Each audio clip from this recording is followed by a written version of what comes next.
Assalamualaikum warahmatullahi wabarakatuh.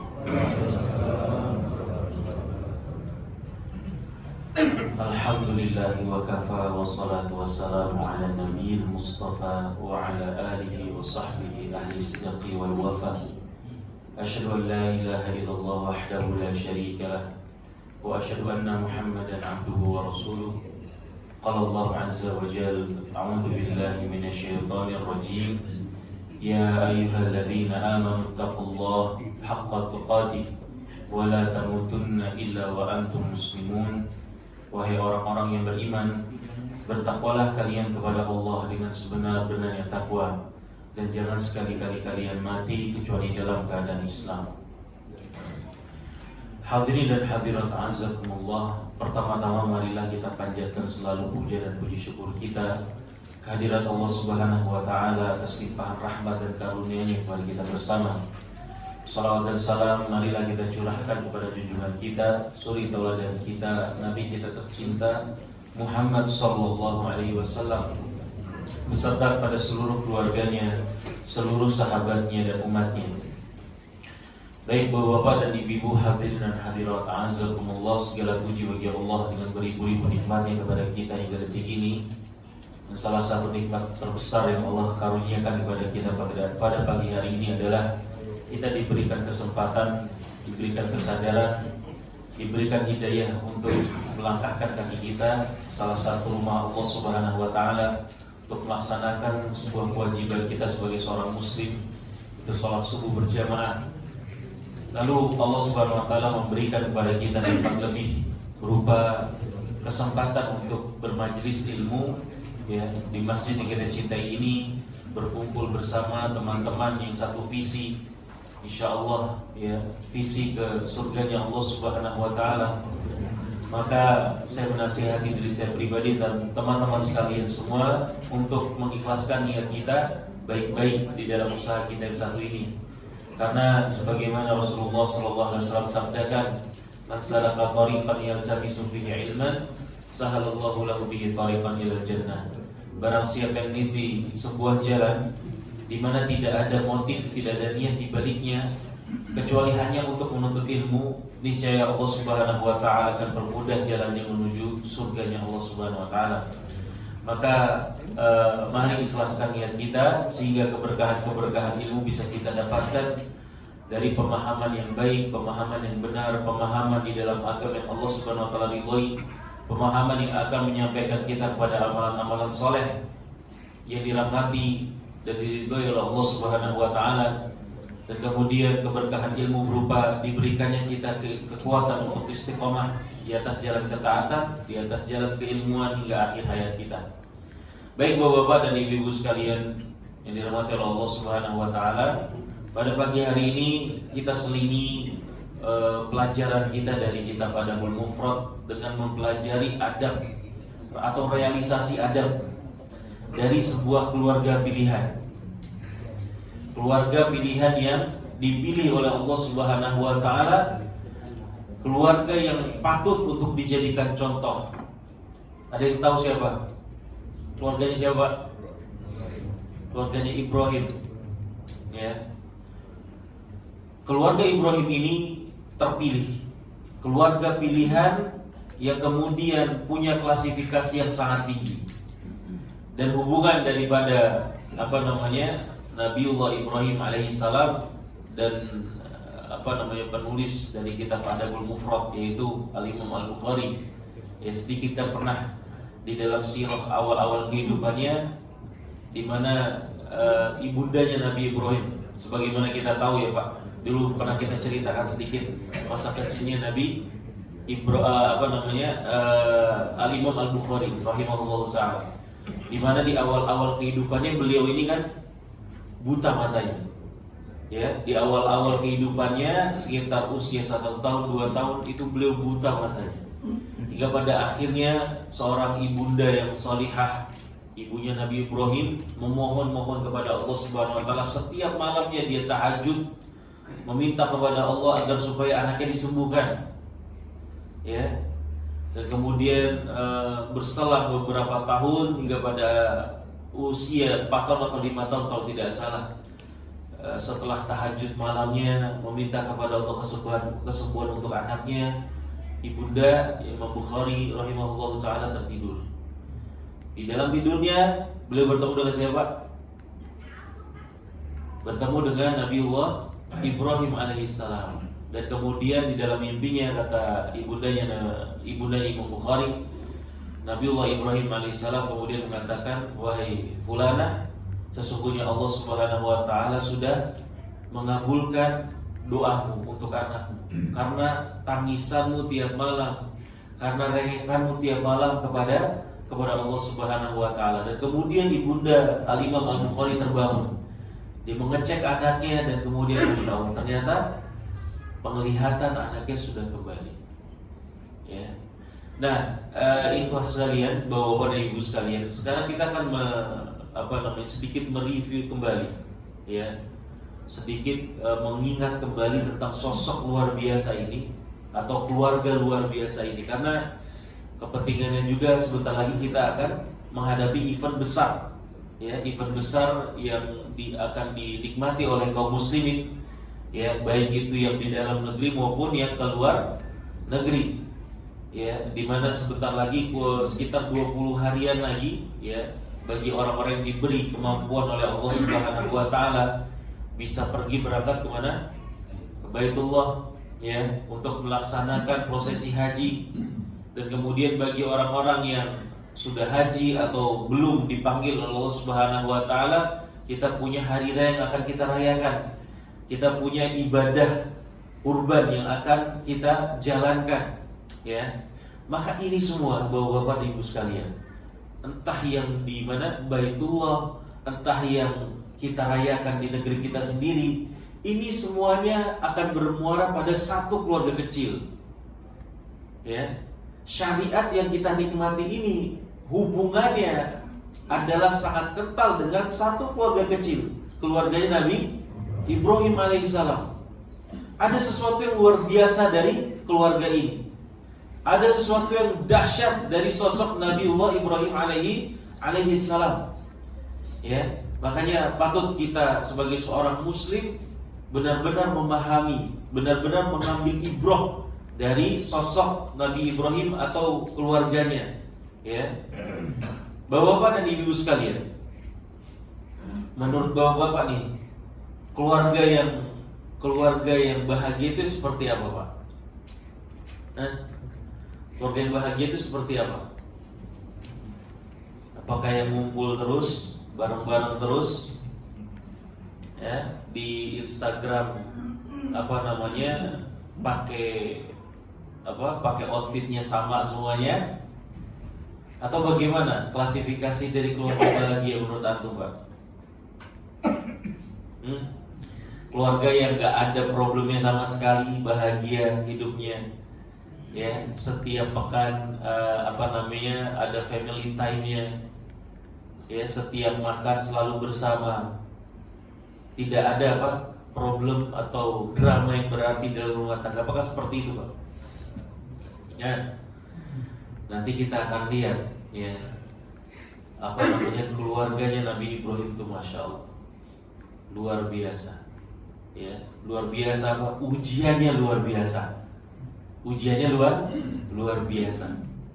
Tetapi itu semua tidak menghalangi mereka menempuh kebahagiaan. Ya, di balik ujian-ujian tersebut, mereka adalah orang-orang yang paling bahagia di dunia maupun di akhirat kelak. Ya, Bapak-bapak dan Ibu sekalian, kita mulai pelajaran adab kita dari keluarga Ibrahim ini.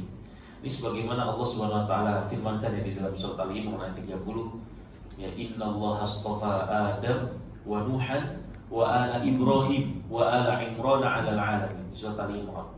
Kata Allah Subhanahu wa taala, sesungguhnya Allah sudah memilih Adam, sudah memilih Nuh, kemudian keluarga Ibrahim dan keluarga Imran 'alal 'alamin, di atas alam semesta.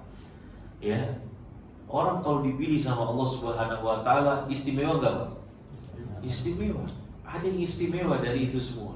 Gak mungkin Allah memilih kemudian tidak istimewa, gak mungkin. Ya, ketika Allah sudah memilih satu hamba, maka hamba itu adalah istimewa. Nabi dan Rasul pilihan Allah Subhanahu wa taala. Mereka semuanya orang-orang yang istimewa.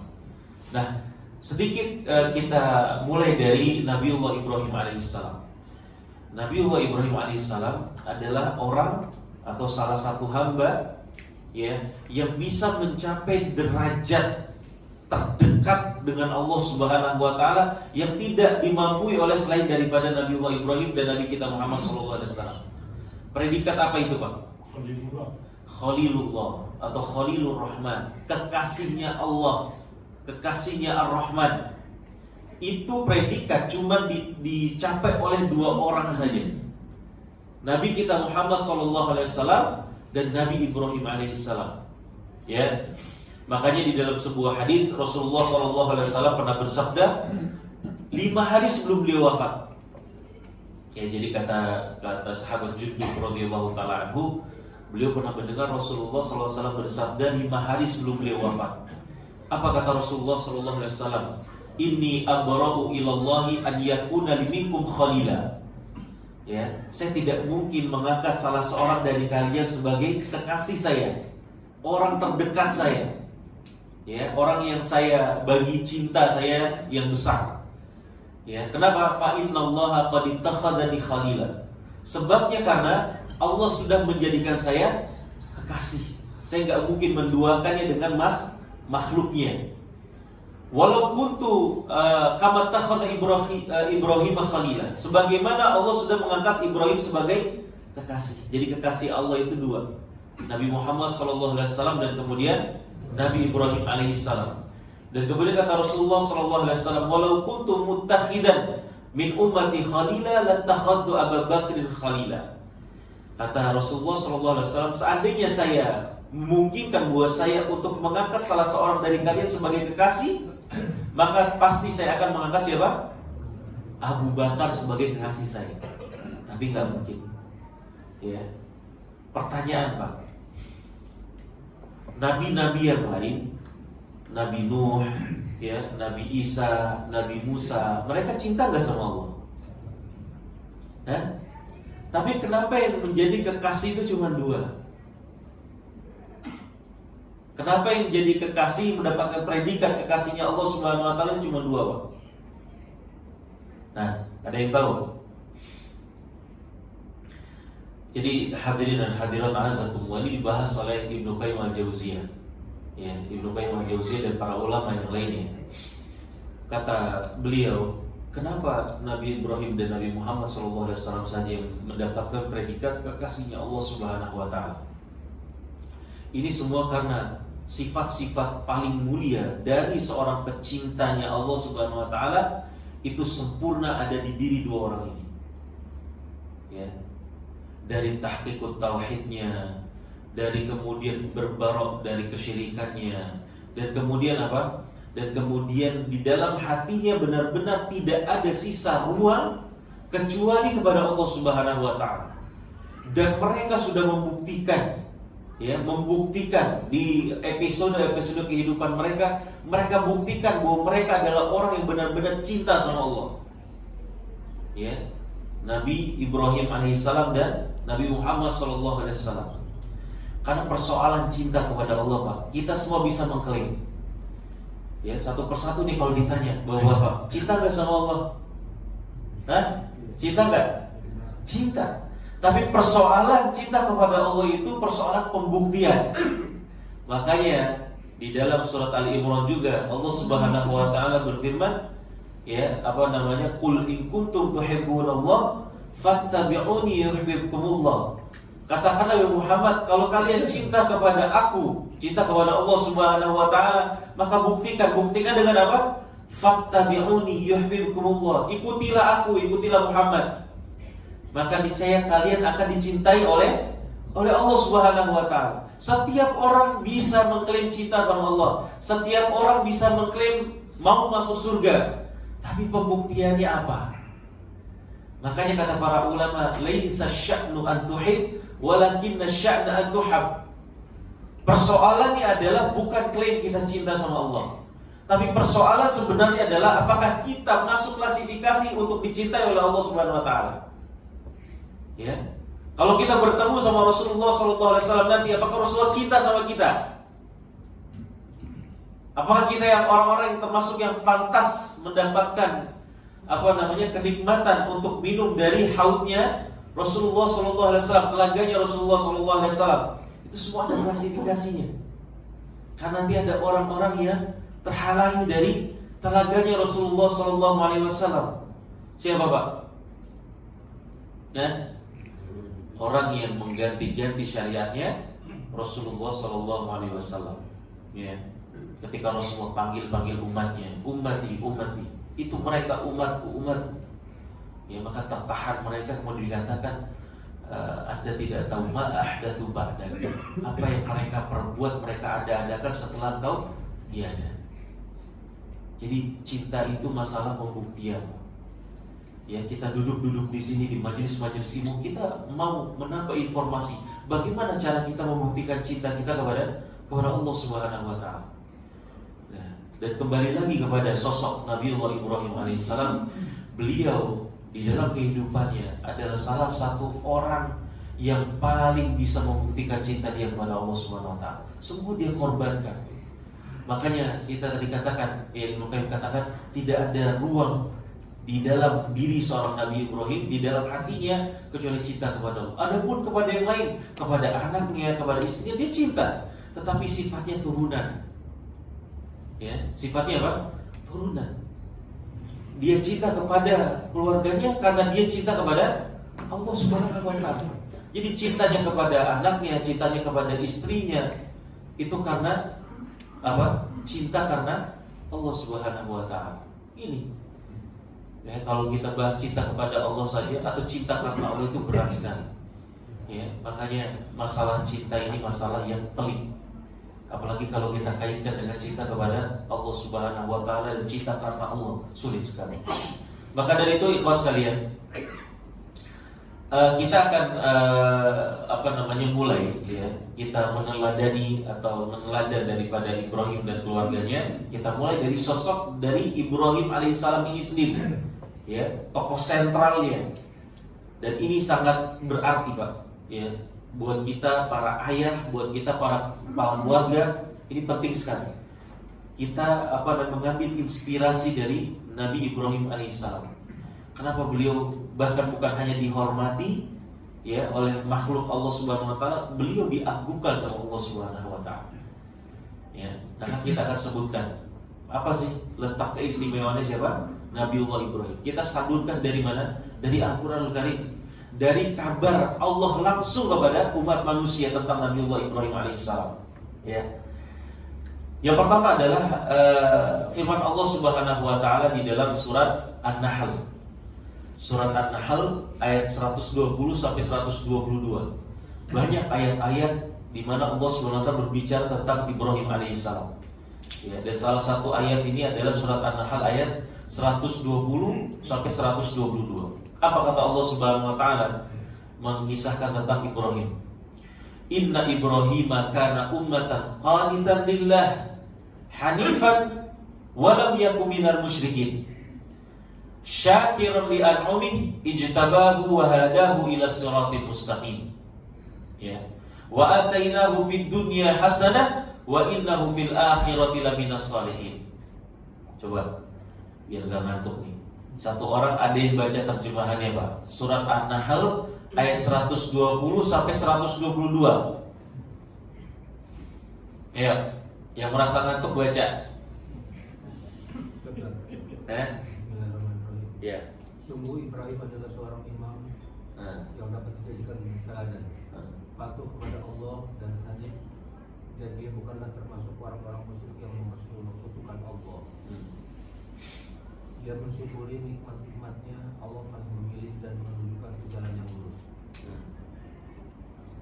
Terus dan kami berikan kepadanya kebaikan di dunia, dan sesungguhnya di akhirat dia termasuk orang-orang yang soleh. Masya Allah. Ini sifat inti dari Nabiullah Ibrahim alaihissalam.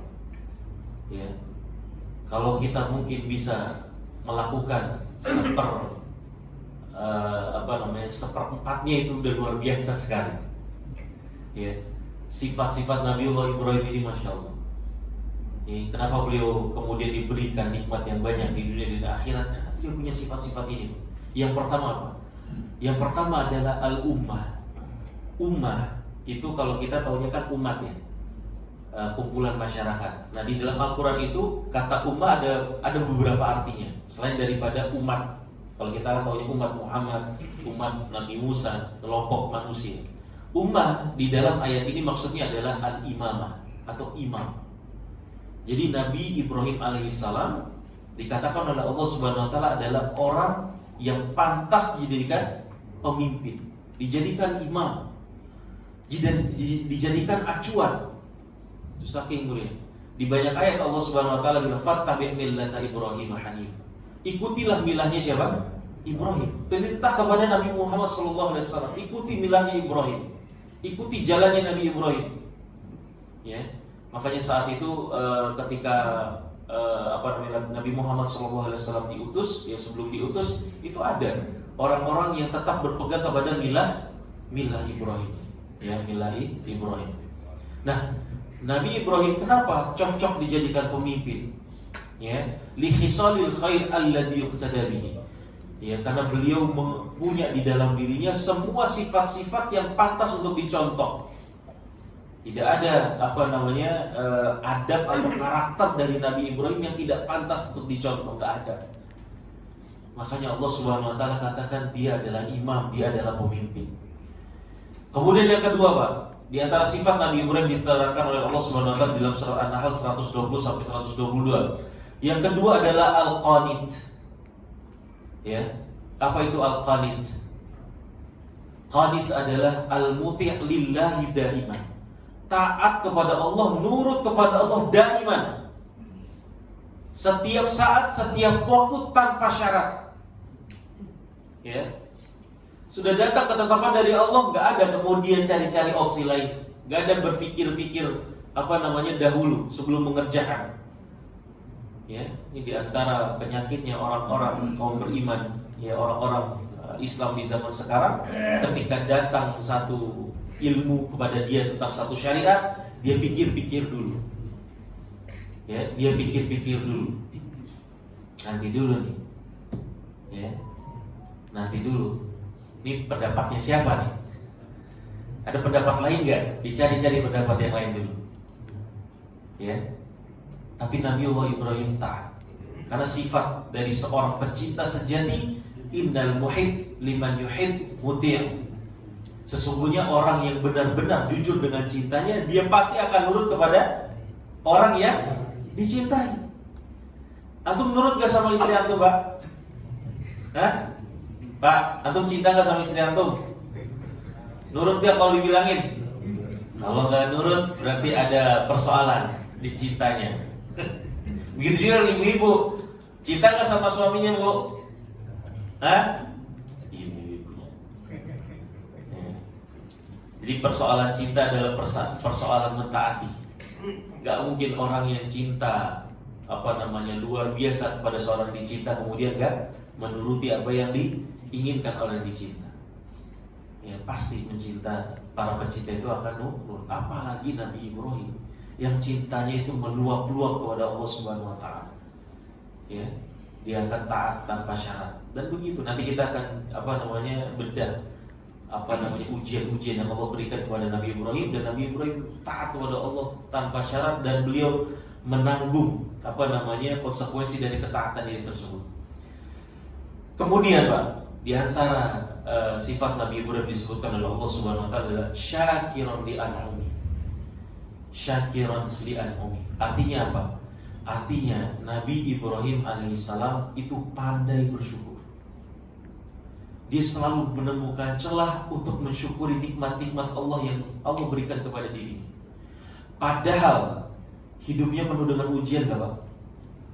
Hidupnya penuh dengan ujian. Bahkan ujian kadarnya itu sudah di atas logika seorang manusia.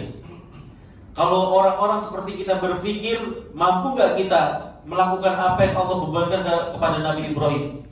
Saya rasa kita gak ada yang mampu. Ya, saya rasa kita gak ada yang mampu, Pak. Itu kelasnya berbeda. Nabiullah Ibrahim ujiannya sangat-sangat dahsyat. Tapi di balik ujian-ujian tersebut itu malah membuat Nabi Ibrahim semakin cinta kepada Allah. Beliau bisa melihat nikmat-nikmat lain yang Allah berikan kepada dia. Salah satu nikmat yang sangat diapresiasi oleh Nabi Ibrahim, nikmat terbesar yang beliau rasakan ada dalam dirinya adalah nikmat mentauhidkan Allah Subhanahu wa Ta'ala. Itu kunci segalanya. Ya, kalau kita tahu apa konsekuensi dari seorang yang hilang tauhidnya, yang tidak beriman kepada Allah, tidak dibukakan pintu hidayah oleh Allah Subhanahu wa Ta'ala, itu mengenaskan. Ya. Sangat rugi orang ketika hidup di dunia tidak mentauhidkan Allah Subhanahu wa Ta'ala, tidak mengenal Islam, tidak merasakan manisnya sholat, tidak merasakan manisnya siam Ramadan, rugi. Ya. Maka Nabiullah Ibrahim alaihissalam sangat bisa mengapresiasi nikmat Allah Subhanahu wa Ta'ala. Dan kemudian ada salah satu sifat yang Allah sering ulang di dalam Al-Quran, walam yakum minal musyrikin.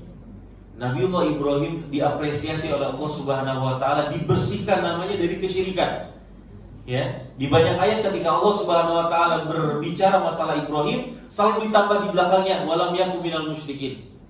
Dia bukan dari golongan orang-orang musyrik. Dia orang yang paling berlepas diri dari kemusyrikan. Ya, berlepas diri dari para pelaku kesyirikan, Nabiullah Ibrahim alaihissalam. Kemudian sifat berikutnya di dalam surat An-Najm ayat 37. Ya, surat An-Najm ayat 37. Satu orang baca lagi. Kata Allah Subhanahu wa Ta'ala, wa Ibrahim alladzi waffa. Satu orang baca terjemahannya. Surat An-Najm ayat 37.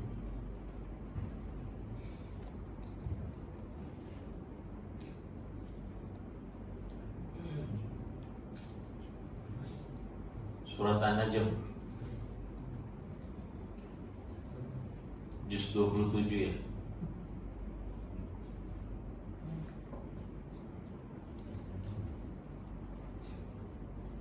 Mana?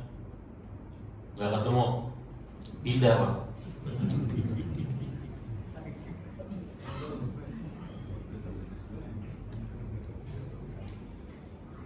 Surat An-Najm surat ke-53 Pak,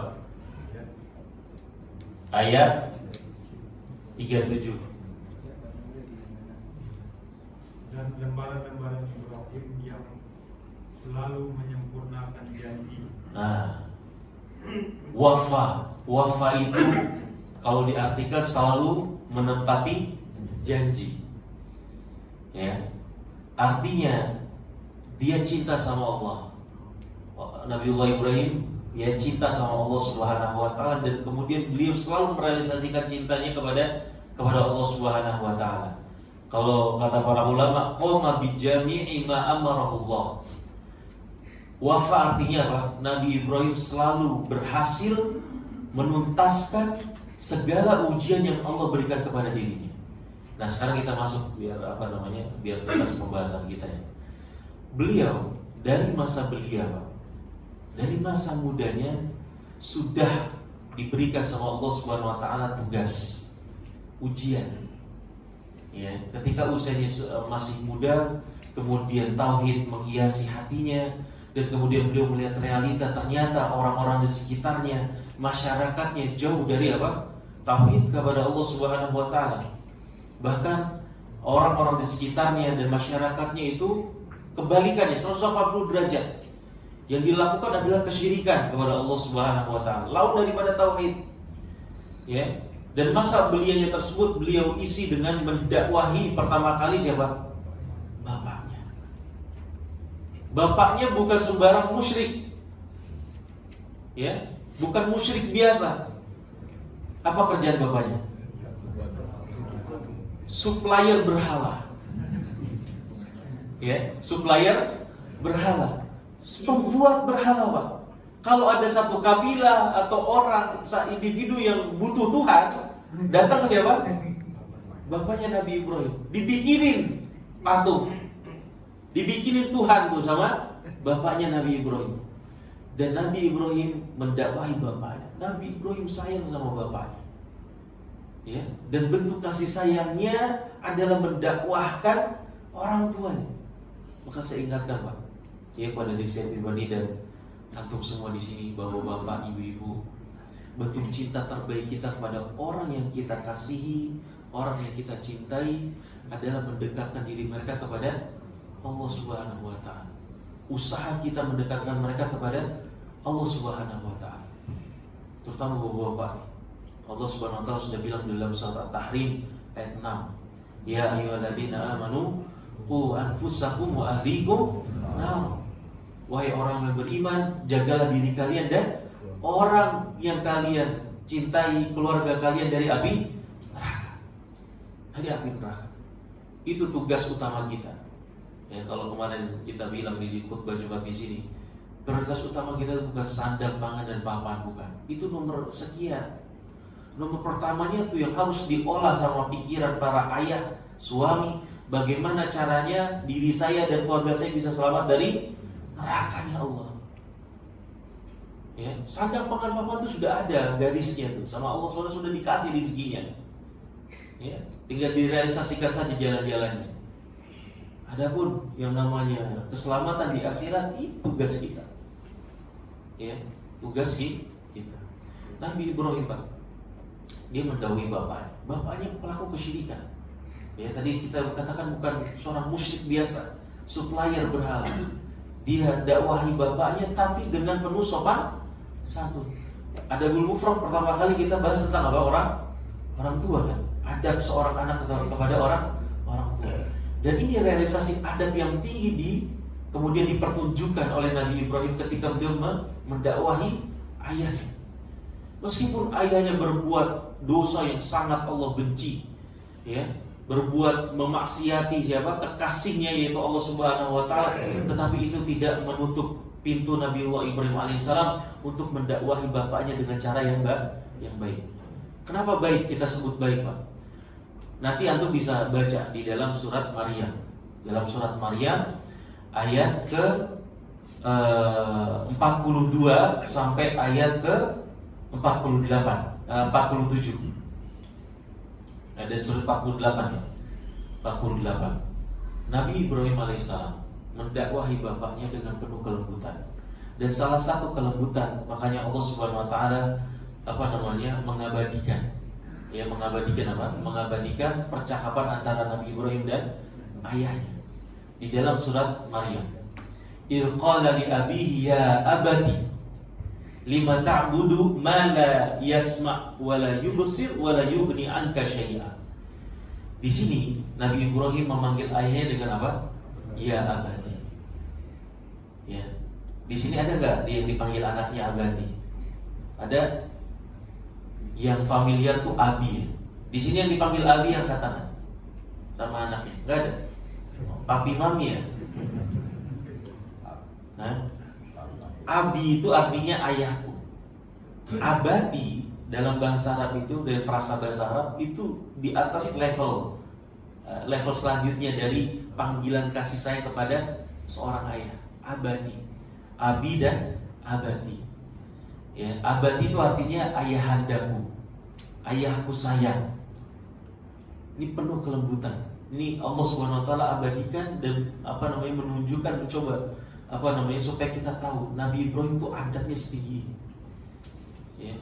Dan kita sudah berulang-ulang ya di pembahasan tentang adab terhadap orang tua dari kitab Adabul Mufrad. Boleh nggak kita mengangkat suara kepada orang tua, Pak? Kita sering kelepasan mungkin ya.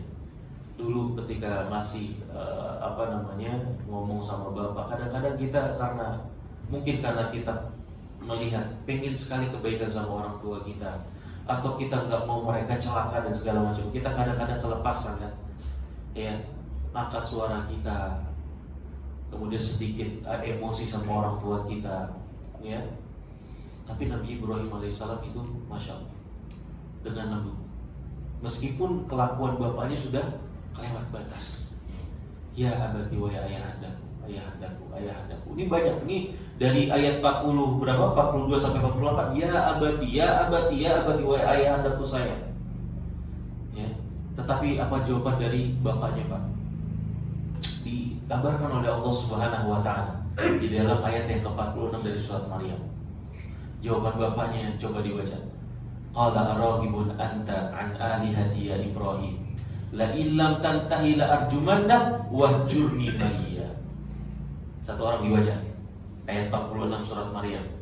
Ini jawaban dari bapaknya Nabi Ibrahim atas dakwah anaknya yang masih belum. Dia ayahnya berkata, jika engkau kepada Tuhan-Tuhanku, wahai Ibrahim, jika engkau tidak berhenti, pasti engkau akan kurajam. Maka tinggalkanlah aku untuk waktu yang lama. Nah, tahu artinya apa?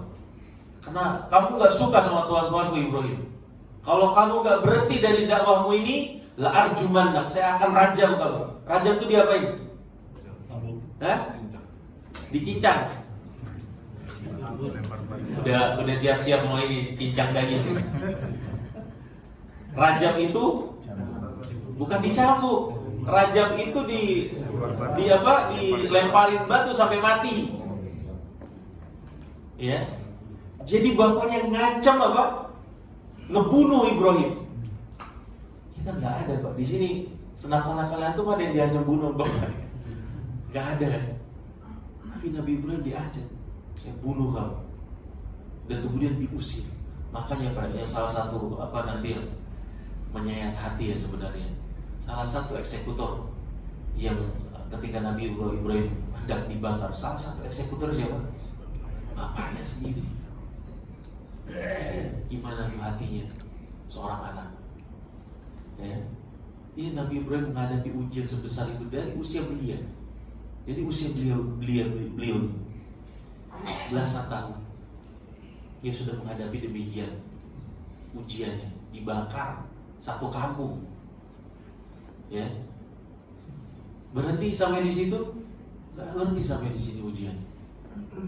Beliau Nabi Ibrahim kemudian keluar ya dari tepatnya menuju Syam, ya, menuju Syam menikah dengan Sarah saat itu. Tak kunjung juga dikaruniai anak. Nabi Ibrahim mengharapkan anak, Pak. Mengharapkan anak. Tapi bukan motif sebagaimana kita punya anak tuh pengennya supaya nanti ada yang nerusin bisnis, ya. Saya nanti kalau sudah nggak produktif lagi, anak saya bisa umpanin saya, ya kan? Sebagian orang seperti itu. Tapi Nabi Ibrahim alaihissalam motif dia minta anak sama Allah bukan karena duniawi, ya, bukan hanya karena nasabnya ada yang lanjutin, enggak. Apa tujuannya, Pak? Hah?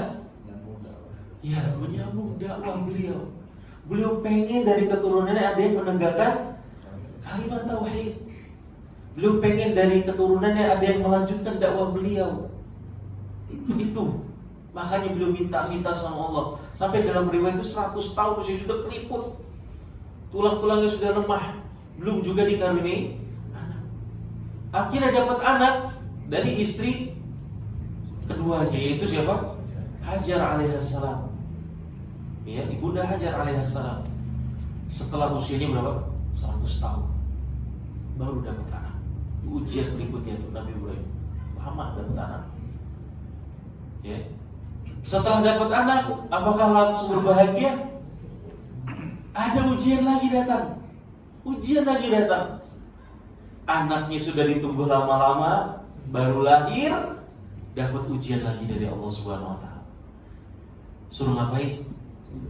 Dari Palestina, ya, dari Syam, disuruh sama Allah Subhanahu wa taala untuk apa?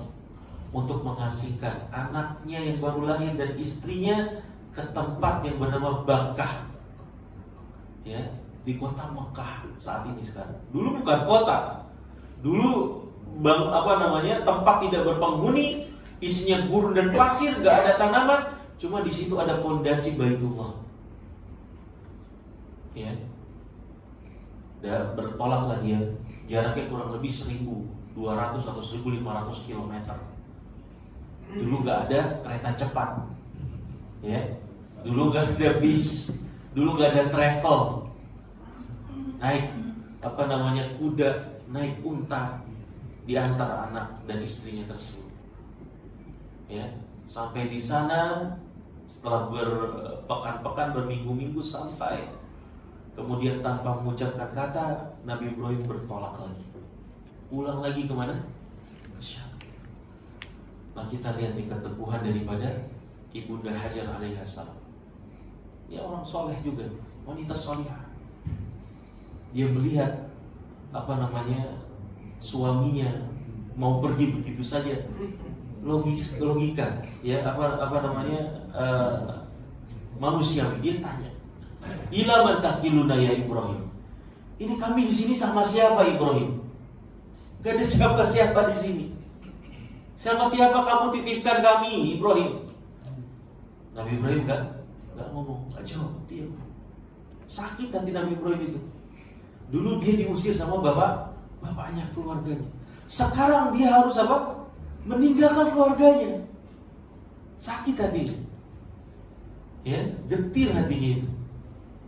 Dia pergi, maka Hajar nanya lagi, kami makan apa wahai Ibrahim? Karena gak ada perbekalan berarti. Itu mungkin cuma sehari, 2 hari, minuman pun gak ada. Ya, cuman hanya bekal beberapa saat saja akan habis. Nabi Ibrahim gak jawab, terus jalan.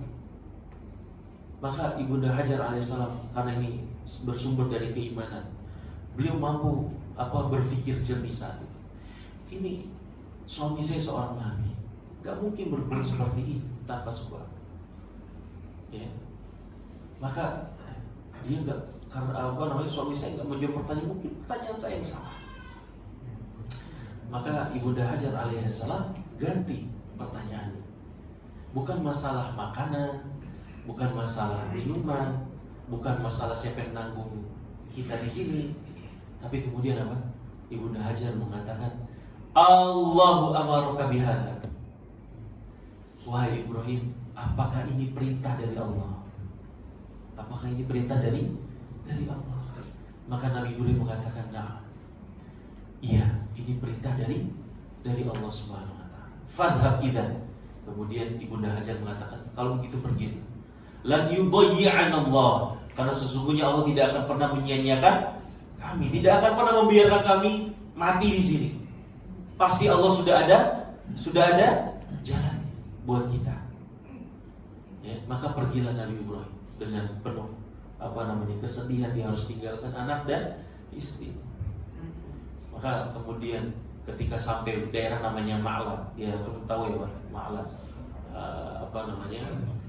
pemakaman sekarang ya, di mana saat itu di tempat itu beliau masih bisa melihat fondasi Ka'bah, tempat di mana anak dan istrinya. Beliau angkat tangannya ke atas, menangis beliau. Ya, gimana istrinya dan anak yang sudah ditunggunya berpuluh-puluh tahun harus dia tinggalkan di tempat antah berantah seperti itu? Ya, angkat tangan. Rabbana inni askantu min dzurriyyati biwadin ghairi dzi zar'in 'inda baitikal muharram Rabbana liyuqimus shalah. Wahai Rabb, aku tinggalkan keluargaku di sini, anak istriku di sini, di tempat yang enggak ada apa-apa, bahkan tumbuhan enggak ada di situ. Rabbana liyuqimus shalah, supaya mereka menjadi orang-orang yang menegakkan salat. Jadi orang-orang yang bertakwa. Ya, gimana tuh Pak? Jadi ada pembahasan dari apa yang pernah saya dengar. Nabi Ibrahim dicampakkan oleh bapaknya. Ya, mendapatkan perlakuan yang buruk dari bapaknya. Diancam bunuh, eksekusi. Ya, kata psikolog itu kalau seorang anak ya dizolimi sama bapaknya, mendapatkan perlakuan yang tidak baik dari bapaknya, itu kemungkinannya 2. Yang pertama apa? Yang pertama dia akan dendam, ya, dan kemudian dia melampiaskan dendamnya kepada anaknya nanti. Akhirnya apa? Dia menjadi sosok sebagaimana ayahnya dulu yang menzolimi dia. Atau kemungkinan kedua, ya, dia mampu membuka hatinya, ya, meredakan dendamnya, kemudian dia bercita-cita untuk menjadi ayah yang baik buat anak-anak. Artinya saya nggak mau anak saya mendapatkan perlakuan sebagaimana saya diperlakukan. Nabi Ibrahim yang kedua ini, itu bisa bayangkan gimana hancurnya hati Nabi Ibrahim, sakitnya Nabi Ibrahim ketika dia harus melakukan sesuatu yang pernah dulu dia rasakan dialami oleh dirinya. Dan dia pelakunya saat itu. Maka sakit sekali. Dia mau menjadi ayah yang baik, tidak seperti ayahnya, tapi dia malah diperintahkan untuk apa? Mencampakkan anaknya. Ya. Dan kemudian, ya, ini buat ibu-ibu sekalian, kita menengok kepada Ibunda Hajar alaihissalam, mukminah. Ya, karena yang istimewa bukan cuma Nabi Ibrahim, tetapi apa? Semua keluarga kecil ini semuanya istimewa. Ibunda Hajar alaihissalam bersama Ismail, bayi kecilnya, berdua saja di gurun. Antum kalau lihat sekarang ke Mekah, ya, batu sama pasir doang kan siapa ya? Antum kurangin itu apa namanya, bangunan-bangunan, gedung-gedung, hotel-hotel, antum hilangkan tuh. Sisanya batu sama pasir aja itu. Gak ada apa-apa lagi. Kurangin Zam-Zam Tower, ya, nggak ada bin Daud di situ. Gak ada apa-apa. Itu bukan tempat yang layak huni. Ketika bekalnya sudah habis, minumannya sudah habis, air susunya habis, dia menyusui Ismail saat itu. Sudah habis, tidak ada apa-apa asupan makanan. Maka fitrah seorang bayi dia menangis. Butuh sesuatu, butuh minum, gak ada minum. Maka apa yang dilakukan Ibunda Hajar alaihissalam? Beliau menengok kanan kiri beliau, gak ada siapa-siapa. Yang ada cuma bukit. Beliau naik kemudian ke bukit yang kita kenal dengan Bukit Sofa. Beliau naik ke atas, celingak-celinguk di atas, cari bantuan, melihat ada sesuatu yang bisa dimakan atau tidak. Nggak ada. Beliau turun, bingung, nggak bisa apa-apa. Di Bukit Sofa nggak ada, dia naik ke bukit yang satunya. Bukit apa? Bukit Marwah. Di Marwah juga nggak ada. Turun lagi, naik lagi ke Bukit Sofa lagi. Padahal tadi udah dicek nggak ada apa-apa. Nggak ada apa-apa lagi, turun lagi, balik lagi ke Marwah. Antum tahu Pak, kenapa? Kenapa nggak cari bukit yang lain? Nah, Pak, ada yang tahu nggak? Kenapa nggak cari bukit yang lain? Kan Sofa sama Marwah sudah ada, sudah tahu nggak ada apa-apa. Ini insting seorang ibu, fitrah seorang ibu. Kenapa Bukit Sofa, kenapa Bukit Marwah saat itu? Karena ya, dari Bukit Sofa dan kemudian dari Bukit Marwah itu masih dalam radius jarak pandang Ibunda Hajar alaihissalam kepada Ismail. Anaknya ditinggal di pondasi Ka'bah saat itu. Kenapa Bukit Sofa dan Marwah? Karena di Bukit Sofa dan Marwah itu dia masih bisa melihat anaknya. Jadi beliau bolak-balik itu sambil melihatin siapa? Ismail yang sedang nangis. Yang pernah umroh Pak, itu kan ada ijo-ijo tuh di mana di kaki Bukit Sofa tuh, di mana kita disunahkan untuk berlari. Antum tahu kenapa berlari saat itu? Apa hikmahnya? Kenapa kita disuruh berlari saat itu di situ? Karena saat itu Ibunda Hajar berlari di tempat itu. Kenapa berlari, Pak? Di situ dulu, kalau sekarang kan keramik dari Italia, masya Allah mewah, datar kan kita. Dulu itu di situ adalah cekungan. Apa? Cekungan ya artinya. Tahu cekungan Pak ya? Ada tempat yang menjorok ke bawah. Saat itu, ketika masuk ke cekungan itu, Ibunda Hajar gak bisa ngelihat Ismail, gak kelihatan Ismail. Jadi beliau lari buru-buru supaya bisa melihat anaknya lagi. Ya Allah. Ya. Kemudian ketika turun dari Bukit Sofa demikian juga dia buru-buru lari itu supaya bisa kembali menatap kepada anaknya. Bolak-balik 7 kali, makanya kita sa'i. Sofa, Marwah sekali, Marwah, Sofa 2 kali, Sofa, Marwah terus 3, 4, 5, 6, 7. Terakhir di Bukit Sofa, beliau dengar suara. Udah nggak ada yang bisa dilakukan. Ya, maka ada suara saat itu. Dengan penuh keteguhan Ibunda Hajar bilang, kalau kamu menghendaki kebaikan buat kami, maka tunjukkan dirimu. Ya. Ini tempat nggak ada isi orang ya, di tengah-tengah gurun. Tiba-tiba ada suara orang.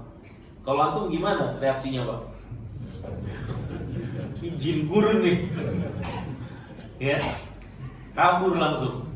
Ibunda Hajar sudah penuh keteguhan, penuh pengorbanan, dan kemudian memikirkan anaknya sudah. Kalau kamu mengendaki kebaikan maka tunjukkan diri. Maka ternyata yang muncul siapa? Jibril alaihissalam di sisi anaknya. Ya, di sisi anaknya Ismail yang masih bayi saat itu. Dan kemudian apa? Diketukkan kaki Ismail, dan di bawah dari kaki Ismail kemudian keluar apa? Mata air yang bertumpah ruah, yang kita kenal dengan Zam-Zam sekarang, air Zam-Zam atau sumur Zam-Zam.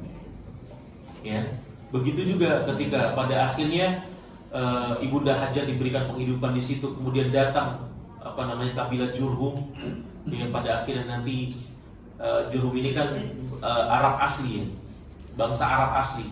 Nabi Ismail itu bangsa Arab bukan bangsa Arab, ya, tapi nanti kemudian beliau nikah dengan suku Jurhum ini yang Arab asli, ya, dan kemudian beranak pinak. Makanya nanti kalau berbicara masalah orang Arab itu nanti ada Arab Al-Badi'ah, yaitu Arab yang sudah punah.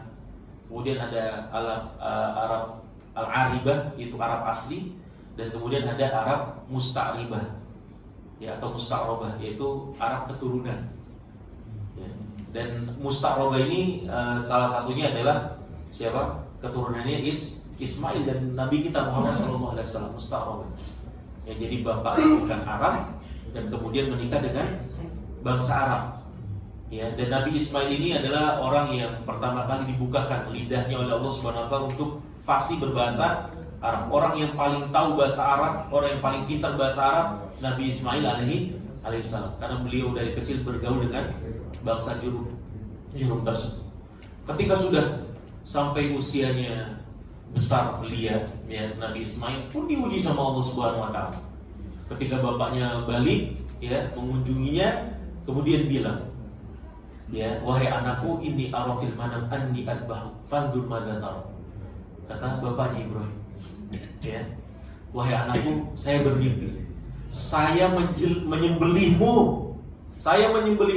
Nabi Ismail ini tahu bapaknya Nabi. Mimpi Nabi itu bukan mimpi kosong. Kalau kita kan banyak mimpi kosong, ya, Pak, ya? Mimpi lagi di Masjidul Abab, tiba-tiba lagi di New York misalnya, ya, naik motor sedikit udah di Banyuwangi, mana-mana, mimpinya kosong. Ketemu ini, ketemu itu. Tapi Nabi Ibrahim alaihissalam seorang nabi. Ismail tahu, ini kalau bapaknya bermimpi ini berarti wahyu dari Allah SWT, perintah dari Allah SWT. Wahai anakku, apa pendapatmu? Ya, makanya inspirasi satu keluarga ini jadi inspirasi. Anaknya dengan penuh ketenangan, ya abati, wahai ayahandaku sayang, ya abati pakai, ya abati fa'al ma tu'mar satajiduni insyaallah minas sabirin. Wahai ayahku, sudah jangan ragu, lakukan apa yang harus Anda lakukan. Engkau akan mendapatiku termasuk pada orang-orang yang bersabar, kata Ismail alaihissalam. Ya, maka dari itu ikhwas sekalian, ini penting sekali. Jadi ketika nanti kita berkurban, atau nanti salah seorang dari kita ada yang mau pergi haji misalnya, itu diresapi dengan dalam ini semua rangkaian ya yang akan kita lakukan di bulan Zulhijjah. Itu syarat dengan apa? Syarat dengan tauhid, syarat dengan pengorbanan untuk Allah Subhanahu wa taala, syarat dengan cinta kepada Allah Subhanahu wa taala. Maka ketika kita berkurban, ingat, ini episodenya seperti apa? Pengorbanannya seperti apa nih? Di mana Allah Subhanahu wa taala mengapresiasi sampai apa? Sampai memberikan kepada umatnya Muhammad satu hari raya. Ya. Dan hari rayanya ini sangat kental dengan sebuah keluarga kecil, yaitu keluarganya Ibrahim alaihissalam. Ya, demikian ya. Ikhwas sekalian, sedikit pelajaran adat dari keluarganya Nabi Ibrahim alaihissalam. Mungkin ada pertanyaan, Pak? Jelas ya? Baik. Kita lanjutkan pertemuan kita nanti pada pertemuan berikutnya. Alhamdulillahirabbil alamin. Subhanakallahumma wa bihamdik, asyhadu an la ilaha illa anta, astaghfiruka wa atubu ilaik. Assalamualaikum warahmatullahi wabarakatuh. Waalaikumsalam.